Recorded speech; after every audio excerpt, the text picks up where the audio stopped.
के अंदर आज हम लोग रीजनिंग के 15 इम्पोर्टेंट क्वेश्चन को देखने वाले हैं जो कि आपको आने वाले आगामी सभी परीक्षाओं के लिए महत्वपूर्ण होने वाला है। सभी क्वेश्चन इम्पोर्टेंट क्वेश्चन है जो बार बार आपको एग्जाम में पूछे जाते हैं या फिर आने की संभावनाएं रहती है। तो सभी क्वेश्चन को पहले आप लोग खुद से जरूर सॉल्व करने की कोशिश कीजिएगा। आपको आने वाले आगामी सभी परीक्षाओं के लिए ये सारे प्रश्न महत्वपूर्ण होने वाले हैं। तो चलिए हम लोग 1 नंबर क्वेश्चन की ओर चलते हैं। तो ये रहा 1 नंबर क्वेश्चन। 1 नंबर क्वेश्चन कह रहा है नीचे दिए गए प्रश्न में संबंधित संख्या को चुनिए।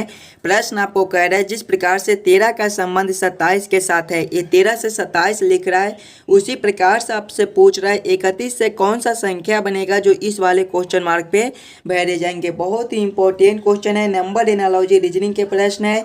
इस प्रकार के प्रश्न आपको सभी एग्जाम में देखने को मिल जाएंगे। तो पहले आप लोग खुद से जरूर सॉल्व करने की कोशिश कीजिएगा। ये 13 से 27 कैसे लिख रहा है, हम लोग 13 से 27 कैसे ला सकते हैं। देखिएगा, अगर हम लोग 13 गुना 2 पहले कर देंगे तो हमारे कितने हो जाएंगे, 26 हो जाएंगे। 26 में एक ऊपर से जोड़ते हैं तो हमारा 27 बन जाएगा। वही सेम अगर हम लोग इसमें करेंगे, संख्या हमारा 31 है तो वही सेम करना है, पहले गुना 2 करेंगे तो हमारे कितने हो जाएंगे 62। इसमें प्लस 1 ऊपर से किए थे तो इसमें भी प्लस 1 करेंगे, 62 प्लस 1 करेंगे तो हमारे 63 हो जाएंगे। 63 आपका किसी ऑप्शन में है, ऑप्शन नंबर ए में दिया गया है मेरे भाई, जो कि हमारे सही उत्तर हो जाएंगे। इस वाले क्वेश्चन मार्क पे आपका 63 भरा जाएगा। क्लियर है। चलिए अगले प्रश्न की ओर हम लोग चलेंगे, क्वेश्चन नंबर 2 की ओर। ये रहा क्वेश्चन नंबर 2। क्वेश्चन नंबर 2 कह रहा है नीचे दिए गए प्रश्न में संबंधित शब्द को चुनिए। इस बार आपको संबंधित शब्द चुनने के लिए बोला है। प्रश्न आपको कह रहा है जिस प्रकार से लोहा का संबंध धातु के साथ है, ये लोहा से धातु लिख रहा है, उसी प्रकार से आपसे पूछा जा रहा है ऑक्सीजन से कौन सा शब्द बनेगा जो इस वाले क्वेश्चन मार्क पे भरे जाएंगे। सबसे पहले आप लोग ये सोचिएगा, ये लोहा से धातु कैसे लिख रहा है, लोहा से धातु कैसे संबंधित है।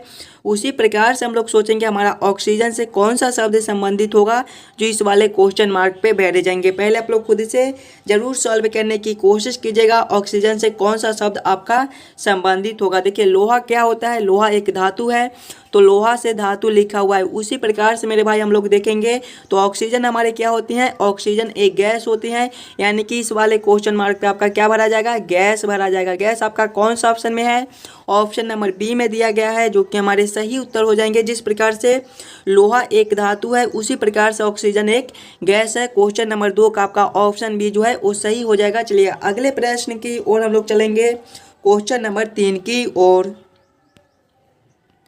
ये रहा क्वेश्चन नंबर 3। क्वेश्चन नंबर 3 आपको कह रहा है लुप्त संख्या ज्ञात करें। मिसिंग नंबर से रिलेटेड क्वेश्चन आपका यहाँ पर क्वेश्चन मार्क है। इन्हीं क्वेश्चन मार्क पे कौन सी संख्या भरी जाएगी ये आपसे पूछ रहा है। जब भी आपको मिसिंग नंबर से रिलेटेड क्वेश्चन देखने को मिले तो सबसे पहले आप क्वेश्चन को पैटर्न को समझने की कोशिश कीजिएगा। आपका किस प्रकार का प्रश्न है, इसे हम लोग कैसे जल्द से जल्द सॉल्व कर सकते हैं। देखिएगा, अगर इस साइड से तो आपका बड़ा बड़ा संख्या दिया गया है, 391 है, 756 है, यानी कि ऐसे प्रश्न को पहले हम लोग इस लाइन से सॉल्व करने की कोशिश करेंगे। 28 और 27 से 756 कैसे लिख रहा है, 17 और 23 से 391 कैसे लिख रहा है। उसी प्रकार से हम लोग सोचेंगे हमारा 16 और 21 से कौन सा संख्या बनेगा जो इस वाले क्वेश्चन मार्क पे भरे जाएंगे। पहले आप लोग खुद से जरूर सॉल्व करने की कोशिश कीजिएगा। देखिए 28 और 27 से हमें 756 लाना है। क्या करेंगे दोनों संख्या को, अगर हम लोग 28 गुना 27 कर देते हैं तो हमारा कितना बन जाएगा, 756 बन जाएगा। आप लोग गुना करके देख लीजिएगा, 28 गुना 27 आपका 756 होता है, यहाँ पर आपका लिखा हुआ है। वही सेम अगर हम लोग इसमें करेंगे, 17 और 23 दिया गया है, पहले 17 गुना 23 हम लोग करेंगे तो हमारे कितने बन जाएंगे, 17 गुना 23 हमारे जो है वो 391 होते हैं। आप लोग गुना करके देख लीजिएगा, 17 गुना 23 आपके 391 होते हैं। देखिए 391 आपका यहाँ पर लिखा हुआ है, यानी कि इसी प्रकार से इस प्रश्न को हम लोग सॉल्व कर सकते हैं। तो वही सेम हम लोग इसमें करेंगे, दोनों संख्या को आपस में गुना कर लेंगे। 16 गुना 21 करेंगे तो हमारे कितने हो जाएंगे, 16 गुना 21 हमारे जो है वो 336 हो जाएंगे। 336 आपका कौन सा ऑप्शन में है, ऑप्शन नंबर सी में दिया गया है, जो कि हमारे सही उत्तर हो जाएंगे। इस वाले क्वेश्चन मार्क पे मेरे भाई 336 भरे जाएंगे। क्लियर है। सभी क्वेश्चन इंपॉर्टेंट क्वेश्चन है, कुछ इसी प्रकार के प्रश्न आपको सभी एग्जाम में देखने को मिल जाएंगे। तो पहले आप लोग खुद से जरूर सॉल्व करने की कोशिश कीजिएगा। और जितने भी बच्चे इस यूट्यूब चैनल पर नए हो, चैनल को सब्सक्राइब और वीडियो को लाइक जरूर कर दीजिएगा और ज़्यादा से ज़्यादा वीडियो को शेयर कीजिएगा ताकि और बच्चे तक पहुंच सके। चलिए अगले प्रश्न की ओर हम लोग चलेंगे, क्वेश्चन नंबर 4 की ओर।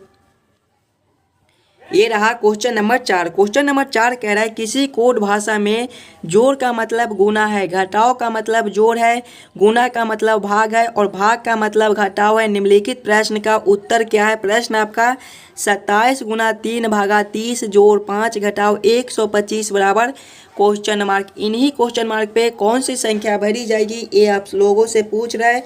पहले आप लोग खुद से जरूर सॉल्व करने की कोशिश कीजिएगा मेरे भाई। जब भी आपको इस प्रकार के प्रश्न देखने को मिले तो सबसे पहले आप लोग प्रश्न को ध्यान से पढ़िएगा और समझने की कोशिश कीजिएगा प्रश्न आपको क्या कह रहा है। देखिए प्रश्न कह रहा है कि जोड़ का मतलब गुना दिया गया है, यानी कि जहाँ पे जोड़ का चिन्ह है वहाँ पे हम लोग गुना के चिन्ह को रखेंगे। घटाव का मतलब आपका जोड़ है, यानी कि जहाँ पे घटाव का चिन्ह है वहाँ पे हम लोग जोड़ के चिन्ह को रखेंगे। और गुना का मतलब आपका भाग दिया गया है, यानी कि जहाँ पे गुना का चिन्ह है वहाँ पे हम लोग भाग के चिन्ह को रखेंगे। और भाग का मतलब आपका घटाव दिया गया है, यानी कि जहाँ पे भाग का चिन्ह है वहाँ पे हम लोग घटाव के चिन्ह को रखकर इस समीकरण को हल कर लेंगे। देखिए पहले आपका 27 है, 27 के बाद आपका गुना 3 है। गुना का हम लोग मतलब देखेंगे तो देखिए गुना का मतलब आपका भाग है, यानी कि यहाँ पर आपका भागा 3 हो जाएगा। उसके बाद आपका भाग का चिन्ह है, भाग का मतलब देखिएगा भाग का मतलब आपका घटाव है, यानी कि यहाँ पर आपका घटाव 30 हो जाएंगे। आगे देखेंगे जोड़ का चिन्ह है, जोड़ का मतलब आपका गुना है, यानी कि यहाँ पर आपका गुना 5 हो जाएगा। उसके बाद आपका घटाव का चिन्ह है, घटाव का मतलब हम लोग देखेंगे तो घटाव का मतलब आपका जोड़ है, यानी कि यहाँ पर आपका जोड़ 125 हो जाएगा। इस समीकरण को हम लोग हल करेंगे तो पहले आपका भाग का काम होगा, उसके बाद गुना का, उसके बाद घटाव का, उसके बाद जोड़ का। पहले हम लोग भाग के काम करेंगे तो 27 भागा 3 करेंगे तो आपके कितने हो जाएंगे? 9 हो जाएंगे। घटाव करेंगे 30 गुना 5 आपके कितने हो जाएंगे? 5 या 15 पर 1 सुना 150 हो जाएंगे। प्लस करेंगे 125। इसको जब हम लोग आगे करेंगे तो देखिएगा 9 + 125 हमारे कितने हो जाएंगे? 9 + 125 जो है वो हमारे 134 हो जाएंगे। 134 माइनस 150 हमारे कितने हो जाएंगे? 134 माइनस 150 हमारे -16 हो जाएंगे। -16 आपका कौन सा ऑप्शन में है? ऑप्शन नंबर डी में दिया गया है, जो कि हमारे सही उत्तर हो जाएंगे। इस वाले क्वेश्चन मार्क पे आपका -16 भरा जाएगा। क्लियर है? अगर आपको किसी भी प्रश्न में कहीं पर भी कोई दिक्कत हो तो हमें कमेंट भी करते चलिएगा। चलिए अगले प्रश्न की ओर हम लोग चलेंगे, क्वेश्चन नंबर 5 की ओर। नंबर 5 आपको कह रहा है नीचे दिए गए निम्नलिखित शब्दों का सही क्रम बताएं। 1 में आपका घुटने के बल चलना, 2 में आपका बैठना, 3 में है दौड़ना, 4 में आपका खड़ा होना और 5 में आपका चलना का सही क्रम क्या हो जाएगा? ये आप लोगों से पूछ रहे हैं। पहले आप लोग खुद से जरूर सॉल्व करने की कोशिश कीजिएगा। इस प्रकार के भी प्रश्न आपको सभी एग्जाम में देखने को मिल जाएंगे। देखिएगा घुटने के बल चलना, बैठना, दौड़ना, खड़े होना और चलना का सही क्रम क्या हो जाएगा? इसमें सबसे पहले जो है वो आपके घुटने के बल चलना हो जाएंगे, यानी कि 1 नंबर हो जाएंगे। उसके बाद आपके बैठना हो जाएंगे, यानी कि 2 नंबर हो जाएगा। उसके बाद आपका क्या हो जाएगा? खड़े होना, यानी कि 4 नंबर हो जाएंगे। उसके बाद आपका चलना हो जाएगा, उसके यानी कि 5 नंबर। 5 नंबर के बाद आपका दौड़ना हो जाएगा, यानी कि 3 नंबर हो जाएगा। कौन सा ऑप्शन में आपका 1 2 4 5 3 लिखा हुआ है?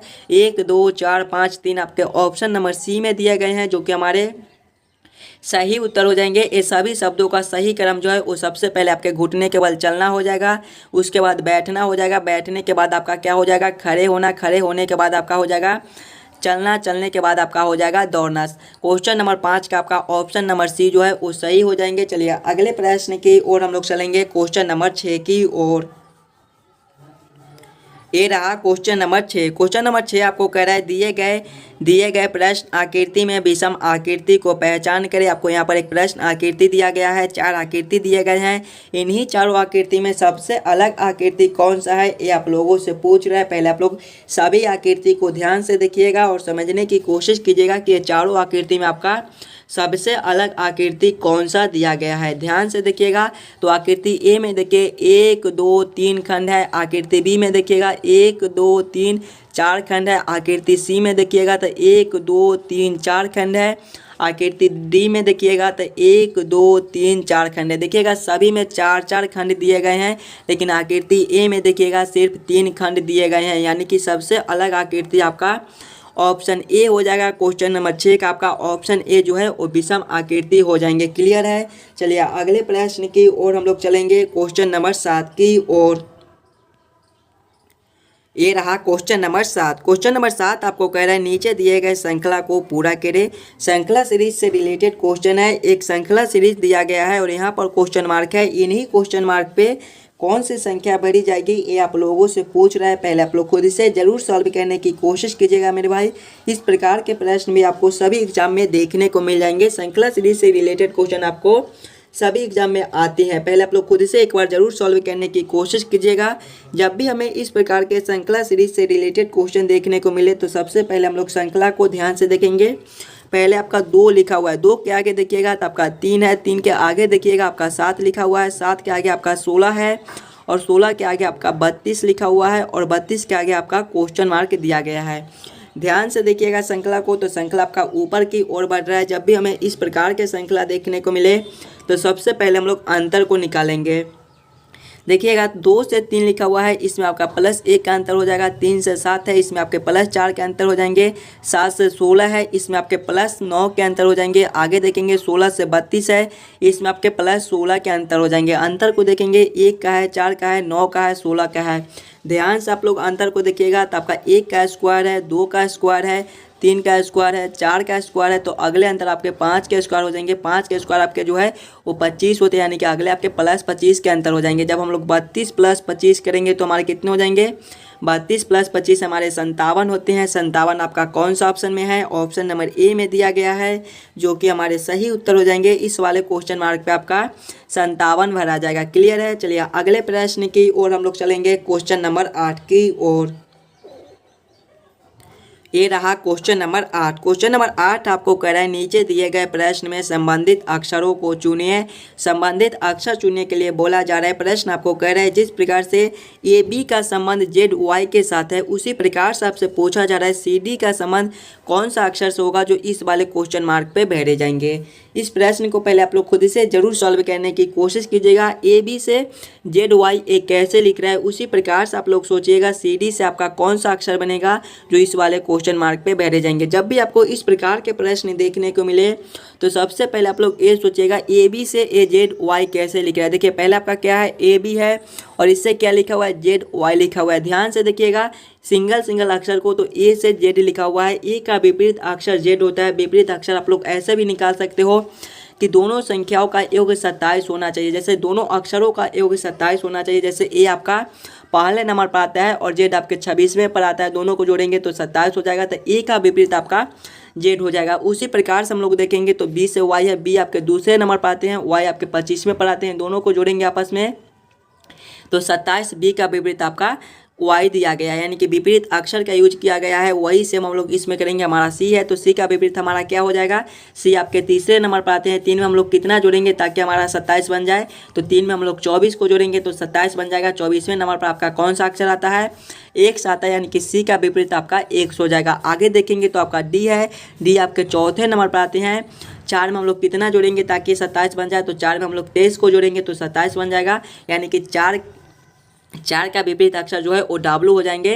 23वें पर आपका डब्लू आता है। कौन सा ऑप्शन में आपका एक्स डब्लू लिखा हुआ है, एक्स डब्लू आपके ऑप्शन नंबर बी में दिए गए हैं, जो कि हमारे सही उत्तर हो जाएंगे। इस वाले क्वेश्चन मार्क पे आपका एक्स डब्लू भरा जाएगा। क्लियर है? चलिए अगले प्रश्न की ओर हम लोग चलेंगे, क्वेश्चन नंबर 9 की ओर। क्वेश्चन नंबर 9 कह रहा है दी गई आकृति में कितने त्रिभुज है। इस आकृति में टोटल कितने त्रिभुज है ये आप लोगों से पूछ रहा है। पहले आप लोग खुद से जरूर काउंटिंग कीजिएगा। इस आकृति में आपके टोटल कितने त्रिभुज ट्रेंगल बनते हैं। जब भी आपको त्रिभुज ट्रेंगल काउंटिंग करने के लिए बोले तो सबसे पहले आप लोग फिगर को ध्यान से देखिएगा। तो सबसे पहले आपका यहाँ से यहाँ तक एक चतुर्भुज दिया गया है और यहाँ से लेकर यहाँ तक भी एक चतुर्भुज दिया गया है। जब भी आपको चतुर्भुज में त्रिभुज काउंट करने के लिए बोले तो हम लोग कौन सा ट्रिक यूज करते हैं, पहले छोटे छोटे खंड को काउंट कर लेते हैं और उसमें 2 से गुना कर देते हैं। इसमें आपका छोटा छोटा खंड एक ए हो जाएगा, दूसरा ए है, तीसरा ए है और चौथा ए है। 4 छोटे छोटे खंड है, 4 गुना 2 करेंगे तो हमारे कितने हो जाएंगे, 8 हो जाएंगे, यानी कि इस वाले आकृति में हमारे 8 त्रिभुज बनते हैं। उसी प्रकार से नीचे देखेंगे तो एक खंड ए हो जाएगा, दूसरा ए हो जाएगा, तीसरा ए और चौथा आपका ए हो जाएगा। इसमें भी आपके 4 छोटे छोटे खंड है, 4 गुना 2 करेंगे तो इसमें भी आपके 8 हो जाएंगे, यानी कि 8 इस वाले चतुर्भुज में आपका त्रिभुज बनता है और 8 आपका इस वाले में बनता है। आगे देखेंगे 8 + 8 करेंगे तो हमारे 16 हो जाएंगे। 17वां देखिएगा आपका ए बन जाएगा, 18वां आपका ए बन जाएगा। और ध्यान से देखिएगा तो इसमें भी और त्रिभुज है, देखिएगा 19वां जो है वो आपके यहाँ से लेकर यहाँ तक ए बन जाएंगे, ये आपके 19वें हो जाएंगे। 20वां को हम लोग देखेंगे तो 20वां आपका यहाँ से लेकर यहाँ तक एक बन जाएगा, ये आपका 20वां हो जाएगा।